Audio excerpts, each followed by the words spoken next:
अस्सलाम वालेकुम। सीखो सब कुछ में खुश आमदीद। दोस्तों, आज हम बैलेंस शीट बनाना सीखेंगे माइक्रोसॉफ्ट एक्सेल में। इस वक्त हमारे पास बैलेंस शीट का एक टेम्पलेट दिया हुआ है जिसको यूज कर हम बैलेंस शीट बनाएंगे। बैलेंस शीट के लेफ्ट साइड में एसेट्स है और राइट साइड में लायबिलिटीज और इक्विटीज है।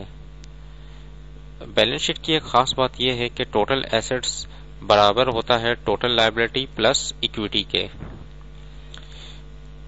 एसेट्स में जब हम आते हैं तो एसेट्स में करंट एसेट्स होता है और फिक्स एसेट्स होता है। करंट एसेट्स जिसकी ड्यूरेशन 1 साल की होती है और फिक्स एसेट्स में वो एसेट्स होते हैं जिनकी ड्यूरेशन 1 साल से ज्यादा की होती है।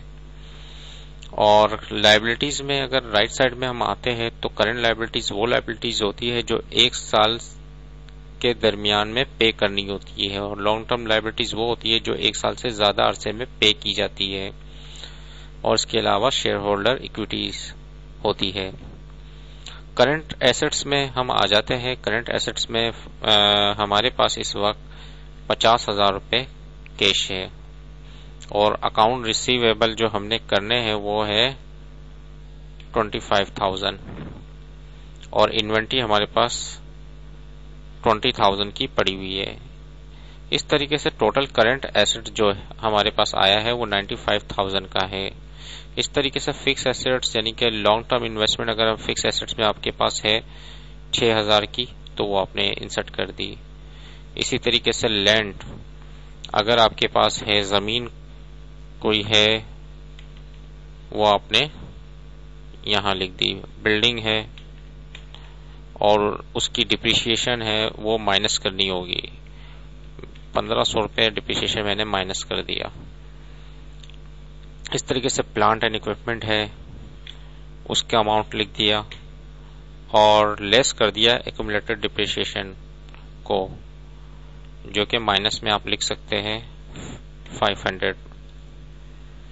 इसी तरीके से फर्नीचर फिक्सचर है और उसकी एक्यूमुलेटेड डिप्रिसिएशन है तो उसको लेस करना होगा। तो इस तरीके से टोटल फिक्स एसेट्स 80,000 हमारे पास आ गया है। तो करंट एसेट्स और फिक्स एसेट्स को हम प्लस करेंगे तो टोटल एसेट्स हमारे पास आ जाएगा। इस तरीके से करंट लायबिलिटीज अगर अकाउंट्स पेबल हमारे पास है कि हमें 25,000 रुपए पे करने हैं। शॉर्ट टर्म नोट्स अगर हमारे पास है 5,000 के तो वो हमने लिख दिए।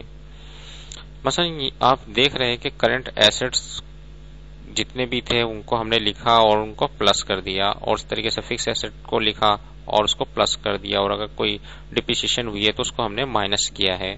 इस तरीके से करंट लायबिलिटीज अगर कोई जितनी भी होगी उनको हम प्लस कर देंगे तो 30,000 की करंट लायबिलिटी आ गई। इस तरीके से लॉन्ग टर्म अगर लायबिलिटीज है, मॉर्गेज है यानी कि घर वगैरह की जो हमें पेमेंट करनी है वो 25,000 की पे करनी है तो वो हमने लिख दी और अगर कोई लॉन्ग टर्म लायबिलिटीज है वो हम लिख देंगे। इस तरीके से टोटल लॉन्ग टर्म लायबिलिटीज आ जाएगी। इसी तरीके से रिटेन अर्निंग ऑटोमेटिकली आ गई। रिटेन अर्निंग किस तरीके से ऑटोमेटिकली आई? एसेट्स और करंट एसेट्स और फिक्स एसेट्स को प्लस प्लस कर दिया और फिर उसके बाद माइनस किया करंट लायबिलिटी और लॉन्ग टर्म लायबिलिटीज को, तो जो अमाउंट बचा वो क्या हुआ? रिटेन अर्निंग हो गई। और अगर आपके पास कोई कैपिटल स्टॉक है 50,000 रुपए का तो वो आपने लिख दिया तो टोटल शेयर होल्डर इक्विटी क्या होगी? 1,20,000 रुपए की। इस तरीके से टोटल लायबिलिटी प्लस इक्विटी यानी कि करंट लायबिलिटी और लॉन्ग टर्म लायबिलिटी और शेयर होल्डर इक्विटी को प्लस कर देंगे तो टोटल लायबिलिटीज और इक्विटीज आ जाएगी। और देखिए दोस्तों, टोटल एसेट्स बराबर हो गया टोटल लायबिलिटी प्लस इक्विटी के। इसका मतलब है कि बैलेंस शीट हमारी टैली हो गई।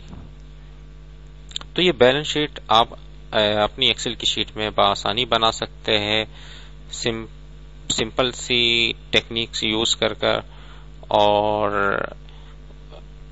जिसके जरिए आप अपनी कंपनी की फाइनेंशियल पोजीशन को बआसानी देख सकते हैं कि इस वक्त हम किस पोजीशन में खड़े हुए हैं। उम्मीद है कि ये वीडियो आपको बहुत पसंद आई होगी। लाइक और सब्सक्राइब करना मत भूलिएगा। अल्लाह हाफिज।